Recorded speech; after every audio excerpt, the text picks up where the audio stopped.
Okay, good guys, no? Meron na naman tayong gagawin dito. E2 error ng Tyler bottom load dispenser, no? So, mayroon na rin tayong mga vlog dito, guys, no? So, nagkaroon ng ulit tayo ng vlog dito, no? Para naman doon sa mga hindi pa talaga alam kung paano ito gawin, no? So, ang E2 error, guys, pagdating sa bottom load dispenser ng Tyler, ito po ay ang problema nito ay yung kanyang sensor, no? Yung sa malamig, yung sa cold sensor. So, yun po ang naging problema dyan. So, ngayon, ito nga ating babaklasin. Titingnan natin para ma-confirm natin kung cold sensor ang problema. Pero based sa experience natin, yun nga, yung sensor ang may problema pagdating sa E2 error. So, ito guys, ang pagpalit naman nitong sensor, madali lang, no? So, yung sensor, available yan sa amin kung kailangan nyo. So, pwede kayo mag-order sa amin, no, ng sensor kung kayo ay malayo, or pwede kayo magpa-service, guys, kung malapit lang kayo, no? So, yun. So, ito kasi mga ganitong dispenser, ano na kasi ito, equipped na sila ng electronics, no? Mayroon na silang sensor, mayroon na rin silang mga PCB board, no? So, kailangan natin siya ma-check, no? So, talagang nasisira siya, no? Hindi siya talaga tumatagal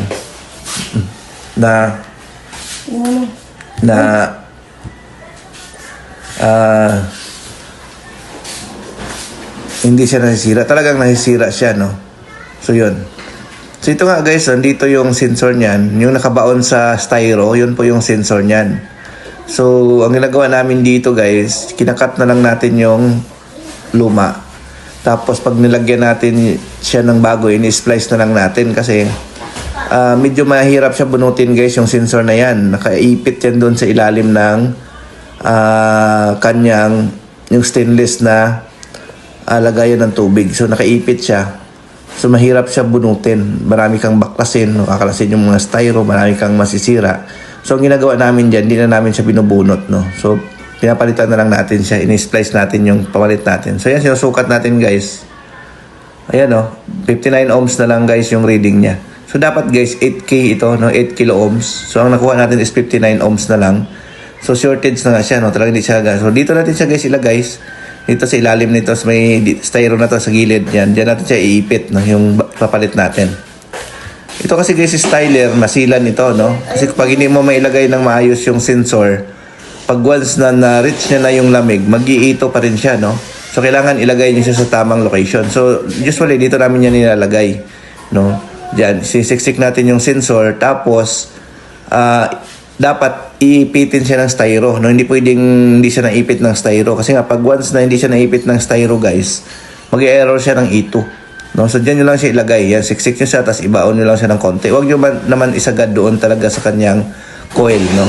So diyan nyo lang siya ilagay, tapos i-splice nyo na lang yung wire niya kasi nga pag binunot nyo pa yan doon, guys, sa socket, kadalasan nasisira yung socket doon. Pagka sinasalpak mo sa socket, minsan nasasama yung pin ng socket.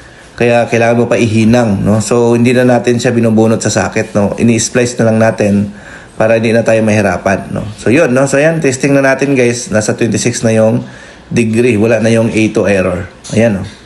So, yun, no? So, okay na siya, guys, no? So, hindi na siya naglabas ng E2. So, lalamig na yan, pababa ng pababa. No? So, yun, no? So, ganoon lang, guys, no? Pagpalit ng sensor nitong Tyler na bottom load dispenser, no? So, yun. So, yan, okay? Thank you. Bye-bye.